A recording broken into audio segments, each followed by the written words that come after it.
ini masih jadul nih gambarnya. Jadi sebenarnya NK itu adalah neurokinin reseptor ya. Jadi di medula itu ada 3 reseptor. Ada H1, M1, sama NK1.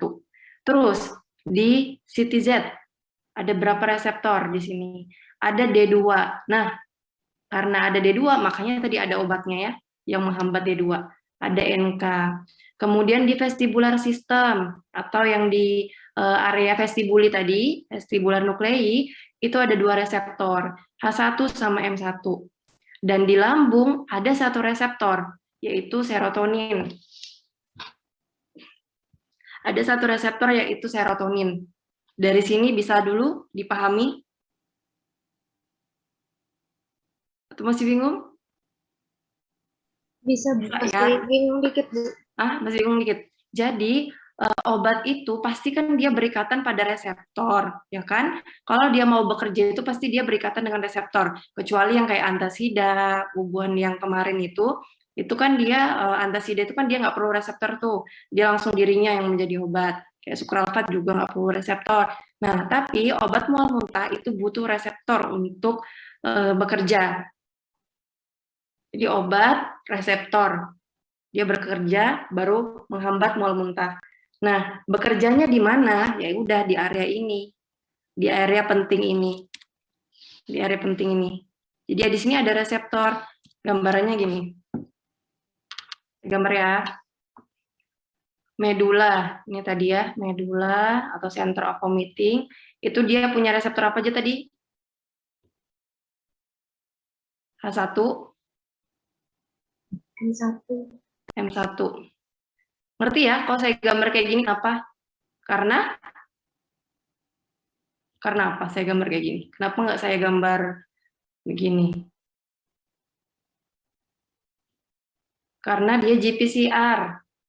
Jangan lupa ya. Ini medula.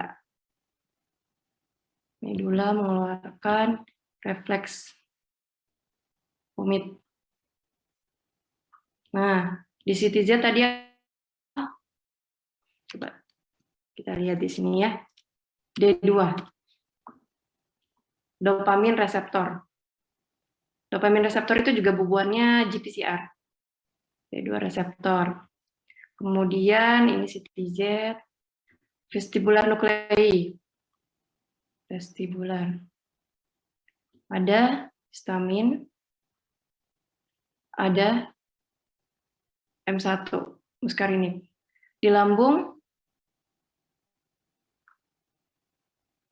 ini lambung ya ceritanya.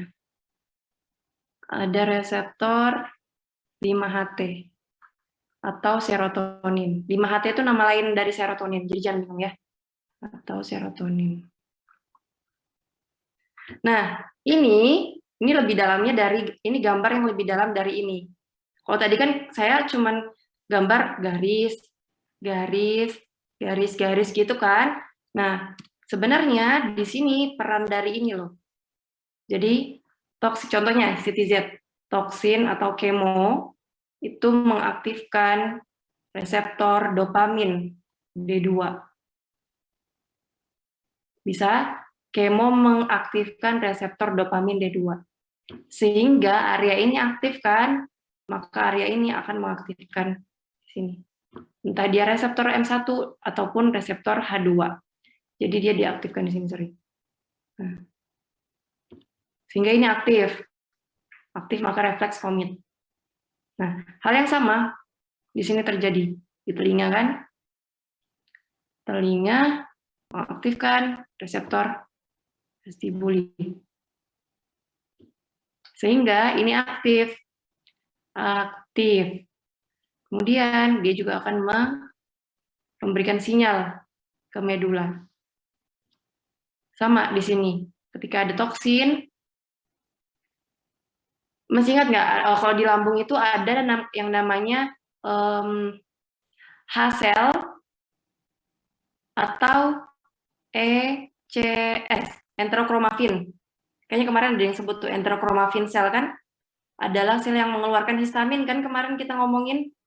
Ya kan, ternyata ECS ini tidak hanya mengeluarkan histamin, dia mengeluarkan juga yang namanya serotonin, 5-HT.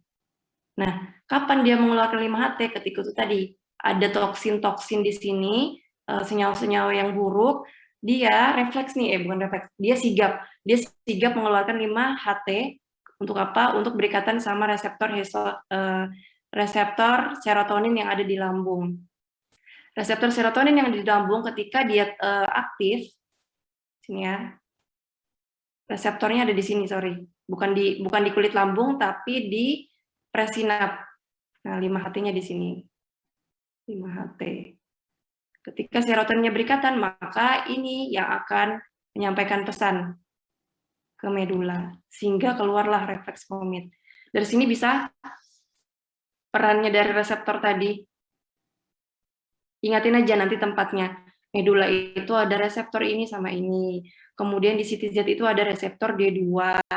Vestibular ada H1M1. Kemudian di lambung itu deketan si ECS-nya nih ya. Sel ECS ini deketan sama ujung dari saraf. Ujung dari yang tadi saya bilang vagal nerve. ECS ngeluarin si 5-HT. Sini ada reseptor 5-HT. Sehingga kalau dia berikatan di sini, menempel di sini, ini akan teruskan sinyal ke medula. Sehingga muncullah refleks vomit. Gitu, yang di lambung. Bisa diikutin? Oke? Bisa ya? Bingung? Tanya. Ya. Itu tadi yang di bawah itu tadi yang ujung syaraf yang ada reseptor 5-HT-nya tadi apa namanya, Bu? Vagal nerve, saraf vagus. Vagus atau vagal sama aja. Dia saraf yang menuju ke otak atau saraf eferen. Eferen juga bisa. Jadi intinya dia adalah saraf yang ada di lambung yang menuju ke otak. Vagal nerve. Gitu. Bisa ya peran-peran dari reseptor tadi ya. Oke, kita masuk ke contoh obat. Kita agak cepat nih hari ini karena ada diare juga sama laksatif. Nah, kayak gini, misalkan obat mual muntah. Tadi di medula oblongata kan ada H1 reseptor. Berarti lawannya, karena kita mau menyetop si H1 ini, lawannya adalah berikan obat yang menghambat reseptor H1 atau sebutannya H1 reseptor antagonis. Nih, X ini maksudnya lawannya gitu. Jadi apa? Satu ada prometazin. Contoh lain, tahu CTM? Tahu kan? Nah, CTM itu kan adalah yang bekerja di histamin 1 juga. Dia adalah histamin 1 antagonis, reseptor antagonis. Berarti kira-kira histamin bisa nggak untuk mual muntah? Bisa ya? Ya, bisa sebenarnya histamin. Nanti tinggal efek sampingnya nih dipertimbangkan. Nah, apalagi obat antimo. Antimo itu isinya apa sih? Dimenhidrinat kalau nggak salah. Dimenhidrinat. Nah, dimenhidrinat itu kerjanya apa? Sama kayak gini. H1 reseptor antagonis. Jadi dia mengantagonis reseptor H1 di medula oblongata. Sehingga efek mual muntahnya terhenti. Terus ada yang nanya, itu kerjanya si CTM atau dimenhidrinat itu bukannya dia bisa menyebabkan menghambat mual muntah karena orangnya tidur, gitu kan? Ada yang pernah nggak kepikiran kayak gitu? Kira-kira ini antimo ini sebenarnya obat tidur, ya nggak sih? Nah, itu ada hubungannya dengan H1 reseptor yang dia itu adanya di neuron lain.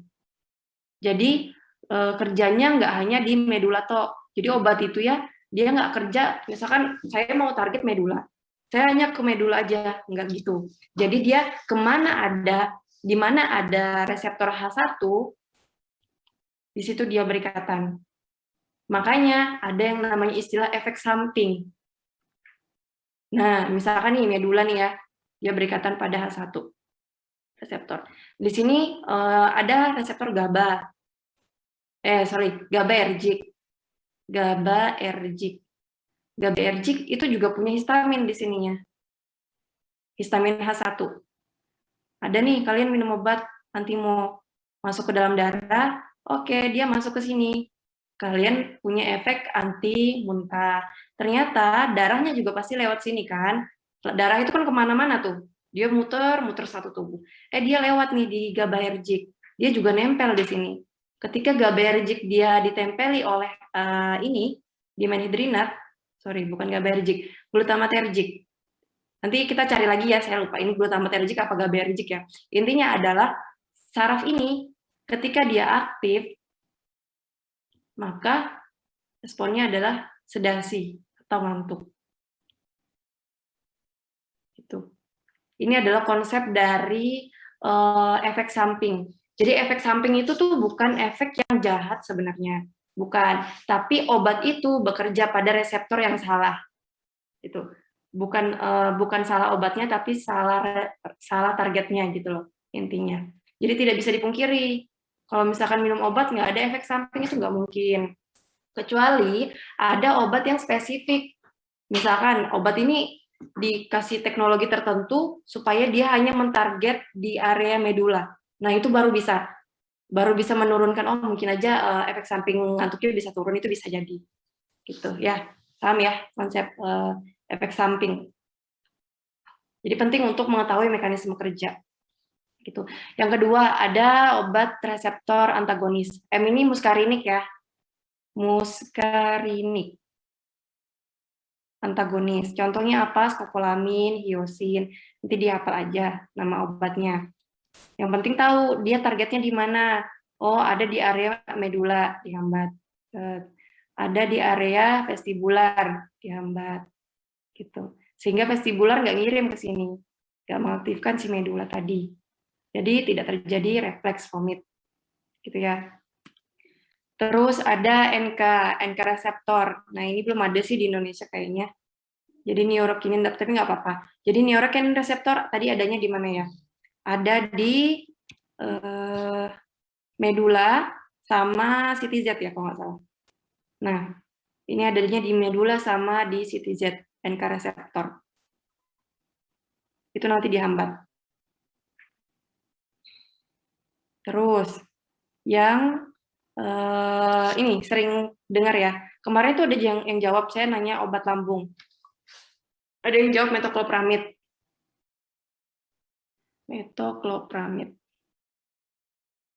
Atau domperidon. Domperidon. Ada yang pernah minum domperidon? Atau keluarganya yang pernah minum? Ini kan obat mual muntah juga ya, domperidon. Sekarang udah tahu domperidon kerjanya di mana? Kerjanya dia di D2 reseptor atau dopamin 2 reseptor. Dia menghambat di situ. Nih, sini. Oke. Sehingga nanti area ini tidak masuk ke medula. Tidak memberi sinyal ke medula dan refleks vomitnya terhambat. Itu. Terus ada lagi yang serotonin reseptor antagonis, ondansetron. Ondansetron itu bekerjanya sebenarnya ada 2.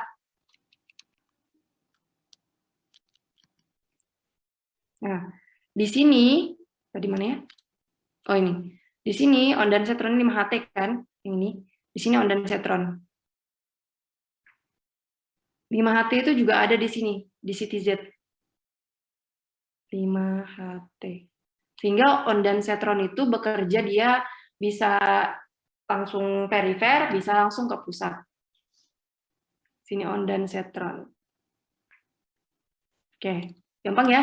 Kalau sudah tahu kalau udah tahu reseptornya, udah tahu reseptornya ini di mana dan apa fungsi tempat yang ditempel reseptor itu, maka kita memahami obat itu udah lebih mudah dibandingkan kalau kita searching Google, kemudian kalian cari mekanisme kerja obat domperidon. Itu dia akan menurunkan refleks vomit. Nah, nanti ditanya, gimana caranya dia menurunkan refleks vomit, vomiting reflex? Nggak tahu, karena nggak memahami konsep ini, gitu. Konsep reseptor sama area. gitu ya. Terus, nah ini sama, di area vestibuli ada yang penghambatan. Jadi kerjanya siapa dia? Si promethazine itu misalkan dia bekerja sebagai H1 reseptor. Nah, H1 reseptor antagonis. Maka kita lihat yang mana area yang punya H1 reseptor. Oh, ternyata H1 ini adanya di medula, ada juga di vestibular nuclei. Sehingga si promethazine selain menghambat di area medula, dia juga menghambat di area vestibular ini. Gitu ya konsepnya. Bisa? Nah, ini nanti bisa dibaca aja. Ini yang tadi. Ini ribetannya, ribetan dari yang ini. Padahal ini udah ribet ya. Tapi sebenarnya lebih ribet lagi yang ini. Nanti dibaca aja. Terus ini reseptor-reseptornya bisa dibaca. Jadi gambar ini adalah reseptor-reseptor yang berperan atau senyawa-senyawa yang berikatan, ligan alami yang berikatan pada reseptor ini, maka dia menyebabkan mual muntah. Gitu. Tadi domperidon di mana kerjanya? Di sini ya, dopamin. Domperidon, metoclopramid di sini. Terus histamin, CTM, dimenhidrinat, promethazine itu di sini. Sehingga histaminnya tidak berikatan. Karena tempatnya udah diduduki sama promethazine. Gitu. Jadi ingat sekali lagi ya, bukan histaminnya yang didorong. Bukan histamin yang didorong si promethazine, tapi tempat berikatannya histamin dengan reseptor yang didorong. Gitu. Oke. Sini bisa? Obatnya mual muntah? Aman ya? Misi, Nanti Bu, izin bertanya. Boleh. Tadi kan di medula ada 2 reseptor, Bu, yang H1 sama M1. Nah, kalau kita minum obat yang menghambat H1, itu apakah nanti di reseptor M1-nya tuh bisa kayak mungkin dia dapat sinyal atau dari yang lain gitu, Bu. Jadi obatnya nggak bekerja gitu, Bu. Kalau misalnya kita minum obatnya cuma yang menghambat H1 nih, terus nanti M1-nya masih bisa berikatan gitu, Bu, kayak mana? Ya, masih bisa berikatan. Jadi, benar ya. Oke, saya paham kebingungan yang kalian yang tadi ada tanyakan kan. Ini banyak reseptornya kayak ini. Ada H1, ada M1. Ketika kita menghambat satu ini aja sebenarnya tidak langsung menonaktifkan si medula gitu. Tapi setidaknya dia berkurang efek refleksnya gitu loh. Sama seperti kita balik ke sini. Balik ke nah, ini. Mana ya gambar saya yang bagus itu? Nah, ini kan ada M3, ada G reseptor. Obat ini hanya menghambat si famotidin, itu hanya menghambat H2. Terus gimana asam lambungnya? Apakah dia stop sama sekali? Enggak. Tetap produksi karena masih ada jalur lain. Gitu. Jalur lain.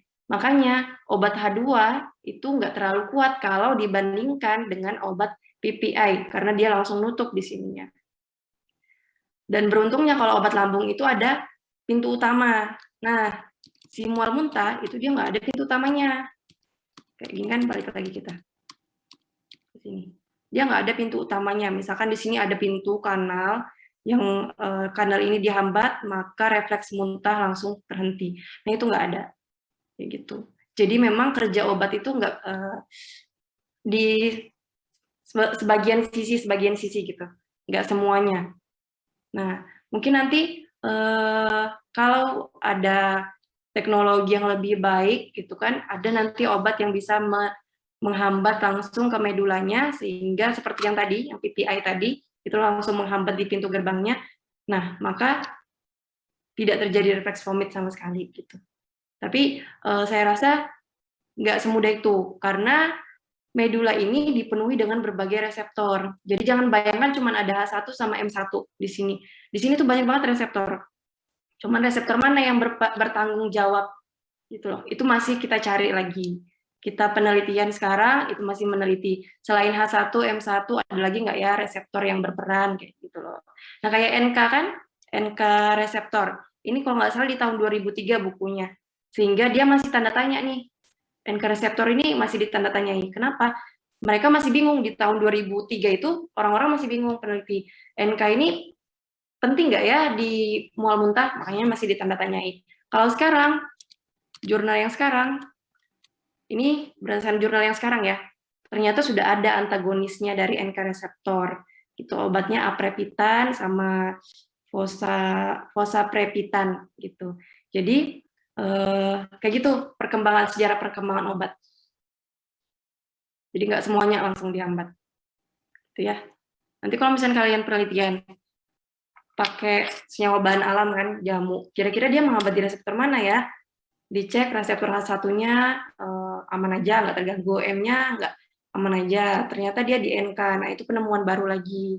Oh, ternyata NK ini juga bisa nih untuk sebagai target dari bahan alam. Nah, itu bisa juga kan kayak gitu. Ada lagi? Permisi Bu, izin bertanya. Iya. Saya ingin tanyakan nih, ini Bu. Tadi kan Ibu bilang kalau misalnya ada mual muntah ini bisa terjadi dari banyak faktornya kan, Bu. Bisa karena mencium aroma yang tidak sedap gitu, bisa juga karena mabuk. Kan jika ada orang yang tidak bereaksi mual muntah saat mabuk perjalanan atau mencium aroma yang tidak sedap gitu, apakah terjadi masalah pada reseptornya atau seperti apa, Bu? Oh, Itu saja, terima kasih. misalkan ada yang lagi mabuk di perjalanan nih, 2 orang ya, satunya mabuk, satunya enggak, padahal sama-sama di kapal. Kira-kira yang salah siapa nih? Reseptornya gitu. Gitu kan pertanyaannya? Iya, Bu. Nah, jadi itu tergantung lagi. Jadi sebenarnya kalau pertanyaan seperti itu adalah tergantung dari susceptibility setiap individu. Jadi variasi setiap karakteristik setiap individu itu beda-beda.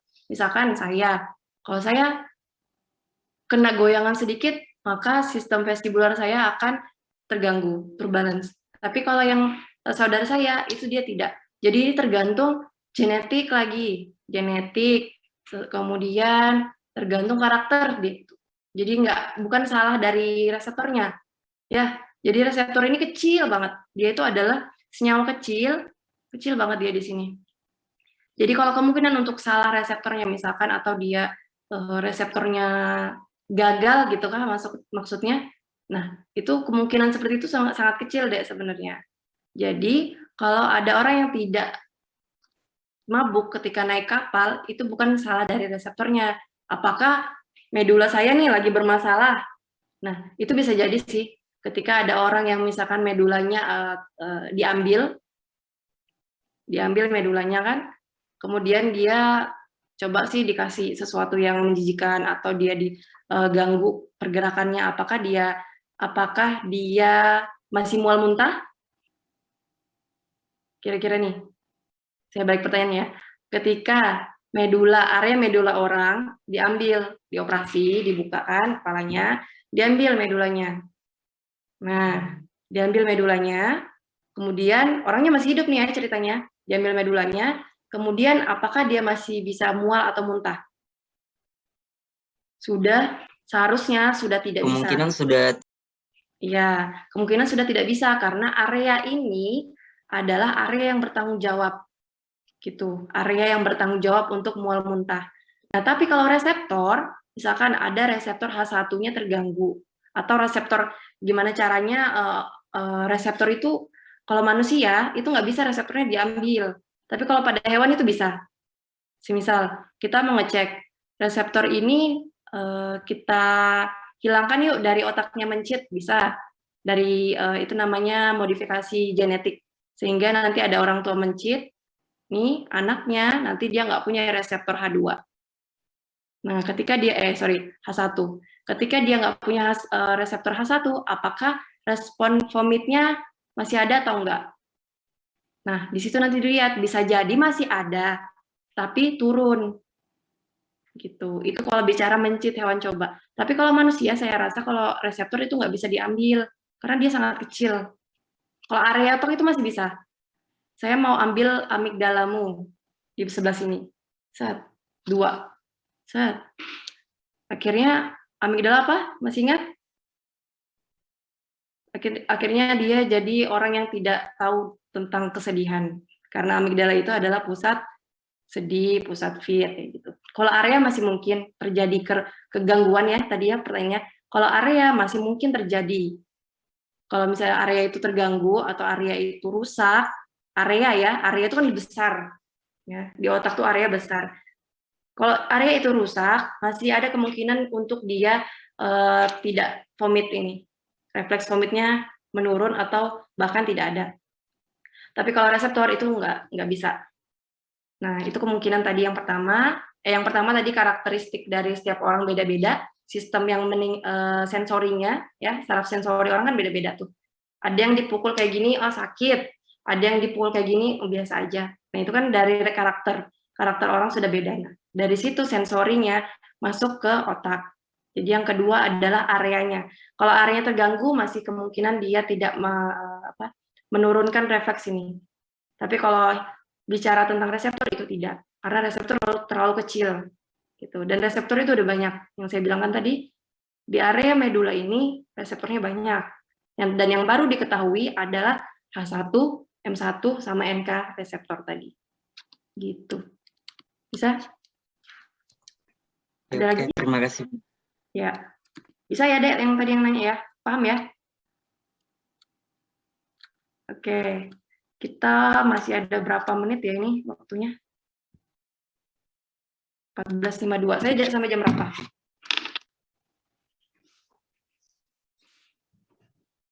15.40, Bu. 15.40.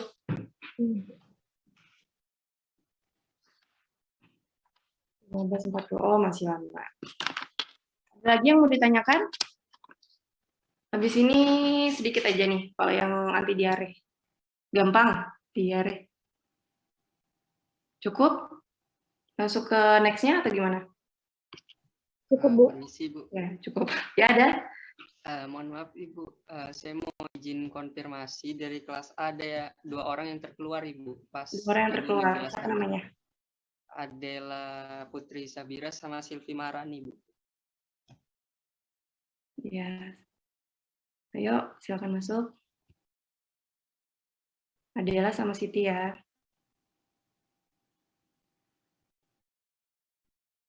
Oke, udah?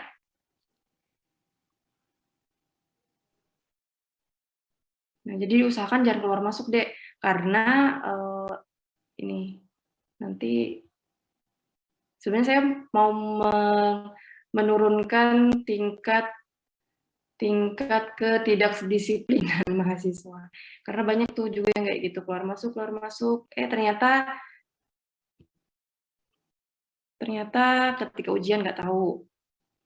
Ditanya apa, nggak tahu. Nah, ya. Sudah ya? Kurang satu. Permisi, Bu. Ya. Kalau yang dari kelas B, Bu, atas nama Mercy tadi terkeluar, Bu. Ya, temannya yang belum masuk, yang terkeluar silakan masuk lagi. Terima kasih, Bu. Oke. Lanjut ya ke anti diare ya.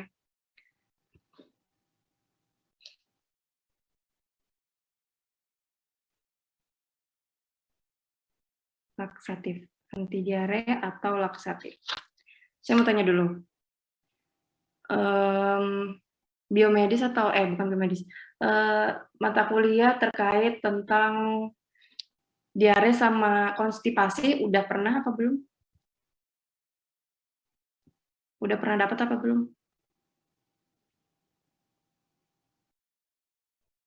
Rasanya udah, Bu. Cuman saya lupa kapan, Bu. Rasanya udah. Sudah, Bu. Oke. Rasanya udah. Mudahan nanti kita bisa nyambung ya. Anti diare ini dikit aja sebenarnya. Nah, diare. Siapa yang nggak tahu diare? Apa diare? Apa diare? Yang buang air besar berlebihan gitu, nggak, Bu? Karena karena bakteri atau virus. Karena bakteri, virus, apalagi? karena makanan yang terkontaminasi, Bu. Terkontaminasi dari bakteri sama virus. Ada lagi satu, Stres kan, Bu? stres bisa. Keracunan, Bu? Stres bisa nggak ya? Oh, kayaknya bisa sih kalau stres. Keracunan bisa. Keracunan itu berarti toksin ya. Toksin. Ada lagi? Cemas, Bu. Kenapa? Cemas. Lemas, Cemas, Bu. cemas. Cemas bisa, ya. Oh, kalau stres ke area cemas itu bisa memang diare. Orang yang mau ujian tiba-tiba mules, ya kan? Ujian sarjana mules. Ada itu. Terus ada lagi nggak? Ada nih satu kata kunci. Kondisi dia. Kalau ini penyebab dari luar kan? Dari luar nih. Ada yang dari dalam. Itu Kak Bu, kondisi usus tidak dapat menyerap cairan lagi Bu. Kurang menyerap. Usus tidak dapat menyerap. Bukan sih. Jadi maksud saya adalah ketika terjadi motilitas usus yang meningkat. Motility.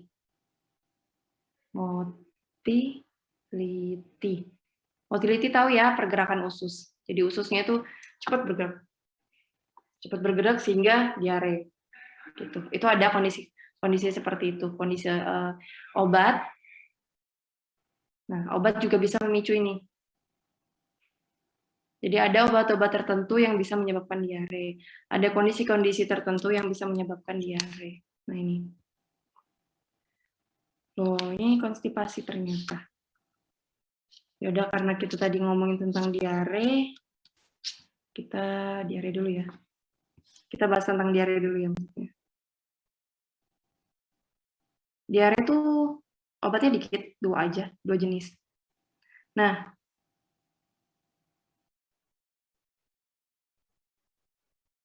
oke. Di sini diare.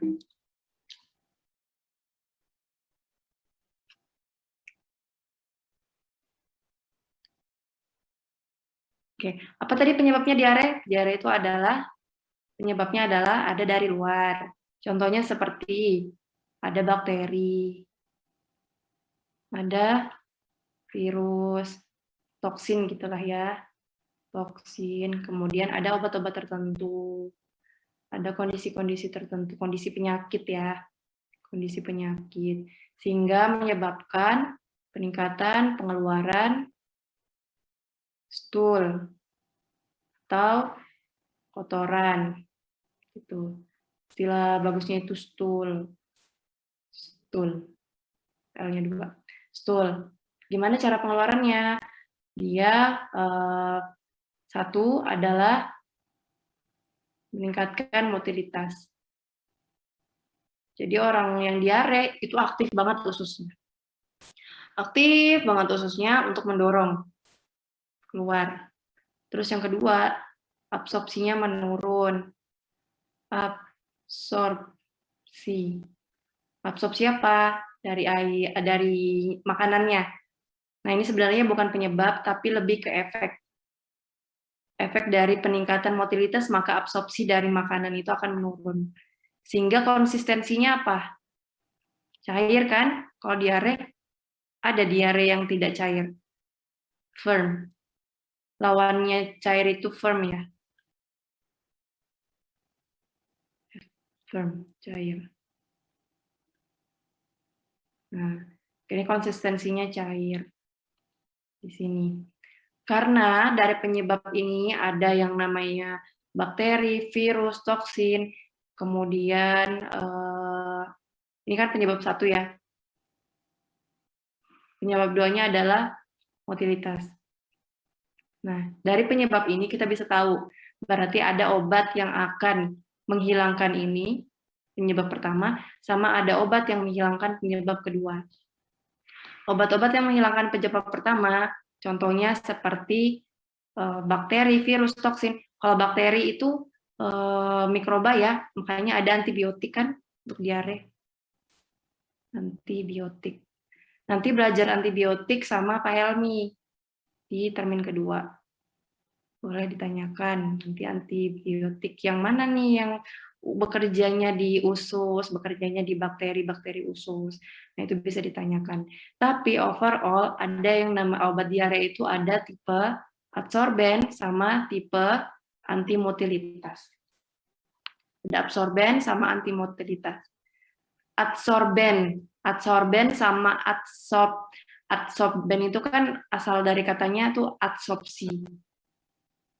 Adsorpsi.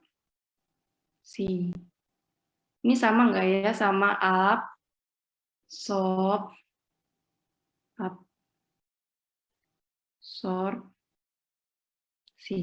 Sama atau enggak? Adsorpsi sama absorpsi. Ada yang tahu? Adsorpsi pakai D sama pakai B. Izin menjawab, Bu. Ya. Kalau absorpsi itu kan yang pakai D itu dia penyerapan gitu, Bu. Kayak tadi diususkan penyerapan sari-sari makanan. Terus kalau dia absorpsi yang pakai D itu dia lebih kayak penempelan gitu. Penempelan. Jadi bukan penempelan tapi lebih ke permukaan. Jadi hanya di permukaan adsorben. Maksudnya gini. Kita lihat ya supaya lebih jelas. Kalau absorpsi udah jelas ya kalau absorpsi. Absorpsi itu sesuatu yang di luar masuk ke dalam. Nah, itu absorpsi. Kalau adsorpsi itu beda. Jadi nah, kita lihat ini absorben. Contohnya apa? Ada kaolin, pektin, atapulgit. Jadi dia itu mengabsorpsi areanya. Misalnya contohnya atapulgit. Dia ini atapulgit, ya kan? Ini ada bakteri. Dianya menarik si bakteri. Gitu, absorpsi. Ya. Kemudian kaolin, pektin sama atapulgit. Kaolin, pektin, atapulgit dia absorben. Jadi dia menarik bakteri, toksin-toksin yang ada di usus sini nih ditarik sama dia. Ditarik kemana? Ke dirinya. Jadi strukturnya nanti dilihat, struktur dari atapulgit. Nah, selain kaolin, pektin, atapulgit ini adalah obat-obat yang sering kita gunakan kan. Tahap pertama ini. Jadi tahap pertama first line atau istilah kalau di farmakoterapi itu adalah first line dari diare itu adalah penggunaan adsorben. Jadi dia hilangkan dulu toksinnya gitu loh. Karena penyebab yang pertama, balik lagi ke sini, penyebab yang pertama itu adalah ada bakteri, virus, toksin dan lain-lain. Nah, sehingga first line dari obat diare itu adalah adsorben. Jadi dia menyerap, hilangkan dulu penyebab pertamanya. Jadi kalau orang yang diare akut itu nggak langsung dikasih obat-obat yang menurunkan motilitas. Karena apa? Di dalam kemungkinan di dalam ususnya itu masih ada bakteri.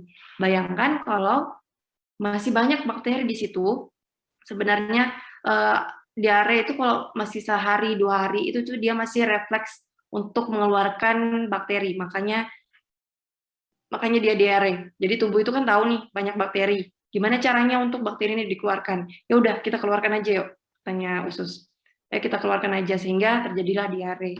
Nah, oleh karena itu caranya adalah kita nggak boleh memberhentikan diare itu. Karena apa? Kalau terjadi penumpukan bakteri atau toksin-toksin tadi, maka penyebabnya apa? Bisa infeksi. Gitu loh. Jadi penggunaan obat-obat antimotilitas itu nanti di tahap kedua.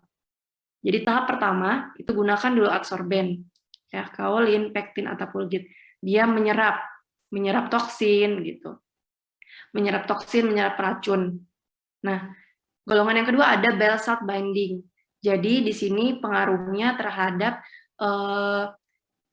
empedu. Jadi di usus itu kalau ada makanan ada empedu. Jadi ini ya makanan, misalkan makan nih. Makanan masuk ke dalam usus. Maka di sini ada empedu. Empedu inilah yang akan mengaduk-aduk makanan supaya dia terserap. Nah, ini dia memicu si penyerapannya makanan itu tadi. Sehingga makanan ini bisa terserap dengan baik. Nggak menghentikan diare yang tadi. Gitu. Bisa? Bile salt binding. Jadi dia mengikat bile salt. Nah, contohnya nih, ya, dia mengikat. Oh, sorry. Selain makanan, dia juga bisa mengikat ini, toksin. Jadi makanya dia dimasukkan ke area adsorben. Yang tadi mekanisme saya itu adalah mekanisme untuk lipid, penyakit dislipidemia. Sebenarnya kolesterol ini adalah senyawa-senyawa yang digunakan untuk orang yang kena dislipidemia atau hiperlipidemia. Sehingga dia mempengaruhi makanannya, penyerapan makanannya. Itu tadi ya, sorry ya. Jadi bukan makanan ya, kalau untuk ngomongin tentang diare. Jadi bile salt binding ini kalau ngomongin tentang diare, dia yang mengikat zat toksin tadi, bakteri, virus. Kalau yang tadi makanan, itu ceritanya tentang hiperlipid. Nanti. Atau hiperlipid udah apa belum? Oh nanti. Saya akan menjelaskan tentang anti-obesity. Nah, di situ nanti akan saya jelaskan kembali tentang bile salt binding resin. Jadi dia adalah obat yang punya dua fungsi. Selain diare, dia juga bisa berfungsi sebagai anti-hiperlipid atau anti-obesitas gitu. Ya. Oke, bisa ya. Intinya adsorben itu adalah menyerap racun. Contoh obatnya kaolin, pektin, atau pulgit, kolesterol, kolesteramin gitu. Bisa? Adsorben. Dia nggak perlu reseptor kalau ini. Makanya saya bilang tadi laksatif sama antidiare ini nggak seribet yang sebelum-sebelumnya karena dia nggak terlalu memerlukan reseptor. Nah, yang kedua adalah menurunkan motilitas. Adsorben bisa ya? Bisa dipahami ya? Intinya absorption mekanismenya ya? Saya izin konfirmasi yang kedua tadi Bu ya, yang dia nyerap racun, intinya dia nyerap racun pas makanan masuk gitu kan Bu ya? Bukan, sorry. Tadi bukan makanan ya. Jadi yang makanan itu mekanisme lain. Jadi dilupakan aja yang makanan tadi ya. Jadi dia intinya mekanisme untuk diare, dia itu menyerap racun dengan bantuan empedu, cairan empedu. Gitu. Kalau bile salt binding. Kalau yang kedua, yang kawalan pektin ini dirinya yang menjadi tempat ikatan. Gitu. Bukan makanan ya, saya revisi. Bisa ya? Bisa Bu. Jadi kalau ditanya bagaimana mekanisme kaolin dan pektin dan antapologit, kalian tinggal menjawab itu dia sebagai adsorben yang menyebabkan penyerapan dari yang menurunkan toksin melalui penyerapannya terhadap senyawa-senyawa toksin tadi. Jadi yang toksin tadi, yang toksik tadi itu diserap sama dia. Adsorben sesuai dengan namanya. Menyerap gitu ya. Bedakan sekarang sudah jelas ya bedanya absorpsi sama adsorpsi. Gitu, gambarannya seperti itu. Bisa ya, adsorben ya. Itu bakal nanti kalau kalian di pelayanan, kan farmasi kan pelayanan tuh, di apotik, di klinik, ini pasti bakal sering banget ketemu 3 obat ini, makanya saya gabung. Yang ini nggak terlalu sering sebenarnya, karena itu tadi, dia berpengaruh pada asam empedu. Asam empedu itu juga bile salt itu juga dia itu penting untuk penyerapan makanan, sehingga ini jarang digunakan untuk orang diare sebenarnya. Kolesterol, kolesteramin itu jarang digunakan. Ya. Biasanya yang umum first line ini. Kaolin dan pektin. Sudah first line-nya? Bisa kita masuk ke penyebab kedua? Nah, yang ini, motilitas. Bisa ya? Bisa Bu. Oke, ini agak ribet. Kalau tadi kan ini simpel. Dia menyerap apa? Racun. Kalau yang ini, dia menurunkan motilitas. Nah, contoh obatnya apa? Kita lihat dulu contoh obatnya. Loperamid, dipenoksilat, sama atropin. Loperamid pernah lihat obatnya? Atau pernah coba? Pernah Bu. Pernah. Gimana efeknya? Langsung berhenti? Iya, dia ngurangin gitu Bu, frekuensi buang air besar itu jadi berkurang. Ya, langsung kelihatan ya efeknya ya, ya kan? Iya Bu. langsung turun tuh mulusnya, langsung turun frekuensi BAB-nya. Tapi kalau ini dia nggak seperti itu, si kaolin pektin, karena dia kerjanya menghambat toksin tadi. Jadi kalau toksinnya sudah selesai, baru dia berhenti. Karena itu mekanisme pertahanan tubuh masih. Nah, bedakan sama yang menurunkan motilitas. Jadi ketika kita diare, itu motilitas kan kencang tuh, ya kan? Dia sangat kencang sekali motilitasnya. Nah, siapa di sini yang berperan? Ternyata ada reseptor lagi di sini. Nama reseptornya opioid. Opioid reseptor. Ada opioid reseptor di sini. Di usus.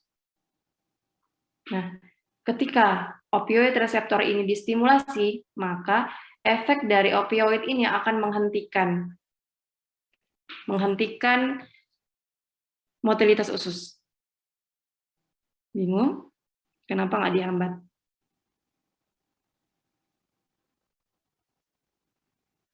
Kalau tadi sebelum-sebelumnya kita bicara tentang antagonis. Semua diantagonis sehingga efek yang kita inginkan. Nah, kenapa saat ini sekarang kok agonis? Nah, kenapa malah diagonis si opioid reseptor? Kenapa kira-kira? Ada yang mau berpendapat?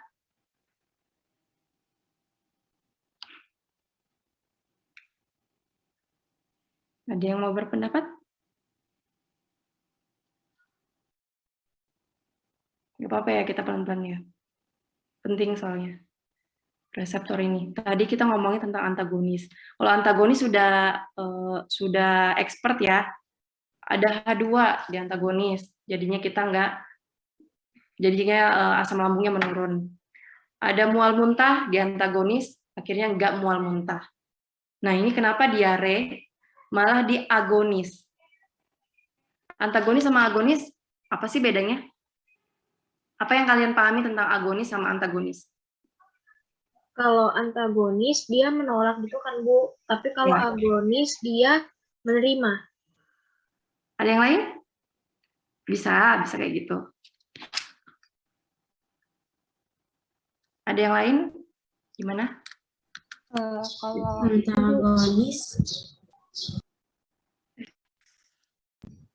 antagonis menghambat, agonis memicu. Antagonis menghambat. Ulangin. Ya, antagonis menghambat, agonis memicu. Agonis memicu, benar. Ada yang lain lagi nggak? Kalau menghambat itu masih luas sih. Dari kemarin kita bicara tentang antagonis. Dan kita cuma bilang menghambat. Sebenarnya dia menghambatnya gimana sih? Apanya yang dihambat? Misalkan di sini ada agonis,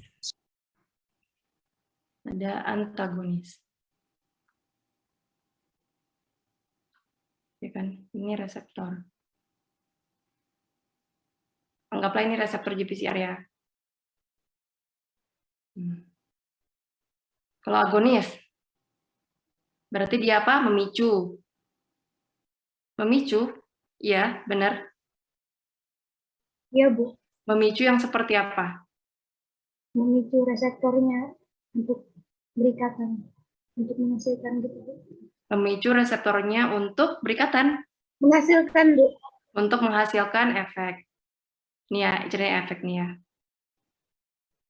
Oke, jadi agonis, misalkan ini adalah agonis. Sebenarnya kata-katanya masih kurang. Agonis itu adalah, dengerin ya, agonis adalah senyawa yang kerjanya mirip dengan ligan alami. Itu namanya agonis. Ini ligan alaminya ceritanya. Histamin, saya histamin ya. Histamin. Si agonis itu adalah senyawa yang mirip sama histamin. Jadi kalau histaminnya berikatan di sini, ya kan? Histaminnya berikatan di sini, maka agonis itu juga akan berikatan di sini. Efeknya gimana? Meningkat.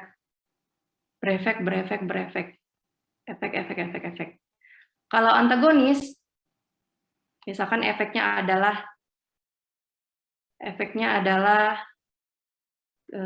siapa ya? Anissa atau Karsani. Contoh ya misalkan ada agonis, ada histamin. Histamin ketika berikatan dengan reseptornya, maka efeknya adalah Karsani berdiri. Contohnya seperti itu. Karsani lagi duduk nih. Kondisi awal dia lagi duduk di kursi. Ya kan? Nah, maaf ya, Dek, saya kasih contoh. Nah, ketika ada histamin berikatan dengan reseptornya, maka efeknya Karsani berdiri. Ketika ada agonis berikatan dengan reseptornya, maka apa yang terjadi sama Karsani yang tadinya dia duduk? Gimana? Berdiri, Bu. Berdiri. Iya, jangan ragu. Berdiri, benar. Gitu ya? Bisa ya? Jadi agonis itu akan memiliki efek yang sama ligan alaminya. Ligan alaminya siapa? Kalau di sini histamin, gitu. Bisa? Agonis? Oke.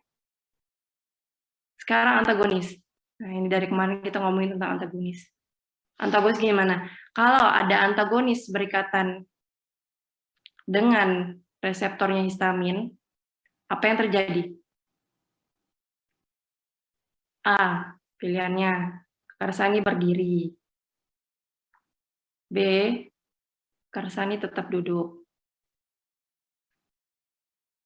C. Karsani berbaring. Lawannya berdiri apa? Baring ya, kisahnya. Iya ya.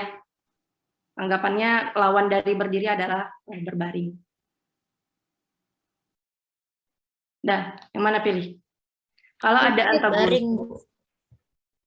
Ntar dulu. Kalau ada antagonis berikatan di reseptornya histamin, maka D. Karsani akan ada A, B, C. Siapa yang mau milih di sini? Silakan.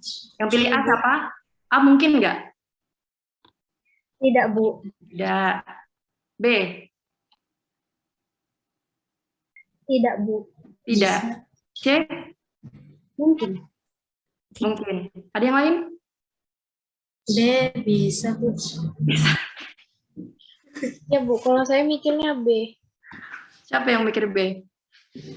Saya Bu, karena dia Saya, kan Bu. antagonis Bu, otomatis dia nolak, jadi yang bersifat antagonis itu kan nggak bisa masuk Bu, jadi dia tetap duduk gitu. Tetap duduk. Oke, logikanya oke. Yang lain? Ada yang jawab berbaring?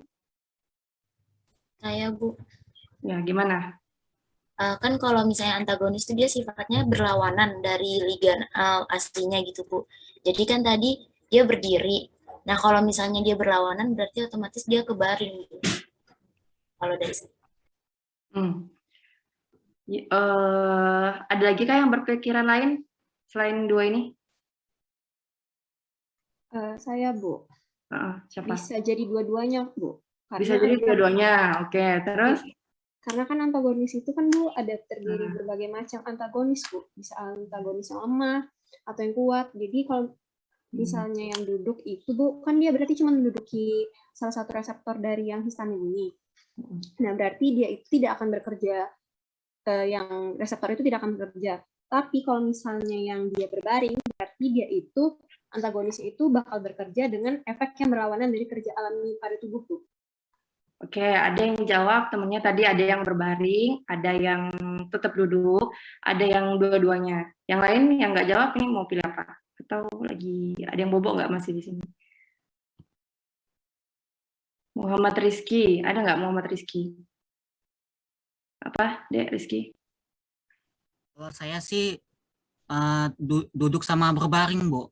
Dua-duanya kayak Iya. Mesya tadi ya. Ya. Nah, yang lain tutup kamera. Gimnastiar. Gimnastiar ada?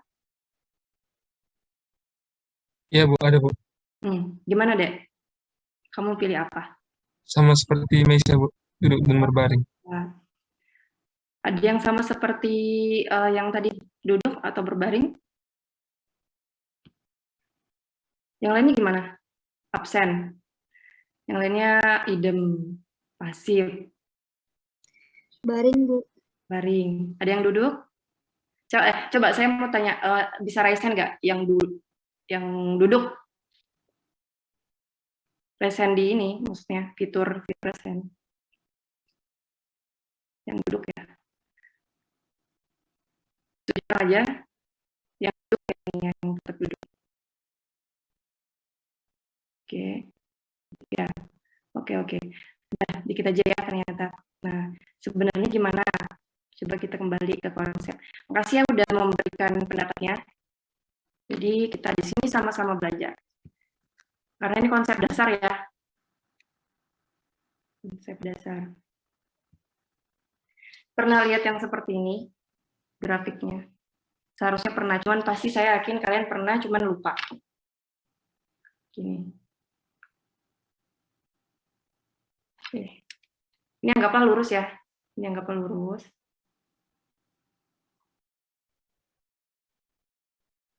Ada efek yang kayak gini. Ada efek yang kayak gini. Ini adalah efek agonis. Obat-obat yang memberikan efek agonis diceritakan seperti ini. 0, minus 1, 1. Ini adalah gambaran, ini grafik nih ceritanya. Grafik saya nggak rapi. Bisa ya kalau agonis, dia akan naik efeknya menjadi 1. Ini agonis. Kalau antagonis itu di sini. 0 efeknya. Antagonis. Yang di bawah apa namanya?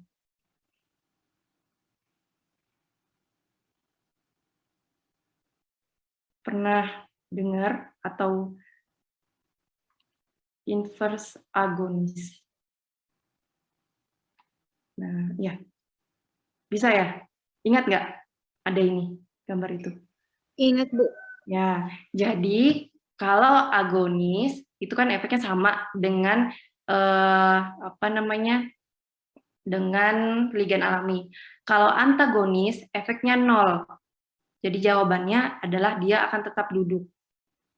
Gitu. Dia nggak ngapa-ngapain ini. Jadi yang berikatan kan tadi ya. Berikatan di sini si antagonis. Berikatan di sini. Maka sel ini ya udah like nothing happen gitu. Jadi yang awalnya dia duduk, dia akan tetap duduk. Gitu. Kecuali ada inverse agonis. Obat-obat yang perannya itu inverse agonis. Dari inverse kan kebalikan ya. Kebalikan dari agonis. Nah, baru di sini misalkan ada obat yang inverse agonis. Berikatan, maka dia efeknya akan berbaring. Gitu.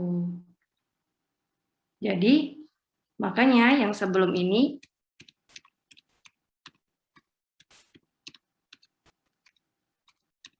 kita kembali lagi ke mana ya gambar. Nah, ini adalah antagonis. Si famotidin adalah antagonis dari histamin H2 reseptor. Berarti efeknya dia diem si histaminnya. Dia itu nggak ada efek di sini. Ini dihapus. Ya. Jadi dia diem aja, anteng si histamin. Jadi yang kerja cuma M3 sama si G reseptor ini. Dan dia juga nggak ngefek untuk menghambat ini. Enggak, dia nggak menghambat si H2 ini. Jadi bisa dipahami ya, kalau H2 reseptor itu di antagonis, maka si H2 reseptornya udah diam aja dia. Stay cool dia diem. Ngeliatin M3 sama G reseptor berjuang untuk membangunkan si pintu ini, membuka gerbang, sedangkan dia anteng karena dia udah diantagonis sama famotidin gitu. Nah, bisa dipahami antagonis sama agonis? Jadi antagonis itu efeknya 0. Nggak ada efek. Kalau berikatan nggak ada efek. Jadi dia bukan kebalikannya ya. Nah, jadi yang tadi jawabannya adalah dia akan tetap duduk atau dia akan tidak memberikan respon apapun gitu. Nah, sama kayak gini. Jadi kalau dihambat si reseptor dopamin di sini, maka si CTZ-nya ini ya udah dia anteng aja, dia nggak nyenggol-nyenggol si medula oblongata ini, sehingga medulanya juga karena nggak disenggol, dia nggak ngeluarin vomiting reflex gitu loh mekanismenya, ya, antagonis sama agonis. Nah, balik lagi ke sini, berarti opioid agonis, berarti dia adalah silopiramid ini kan contoh dari opioid agonis. Berarti silopiramid itu akan mengapain si reseptor ini. Dia akan mirip kerjanya dengan opiat, ya kan? Kan opioid reseptor itu adalah reseptornya si opiat. Reseptornya si opiat kalau berikatan dengan reseptor, si opiat kalau berikatan dengan reseptornya, maka dia akan menghambat pergerakannya. Gitu. Agonis. Jadi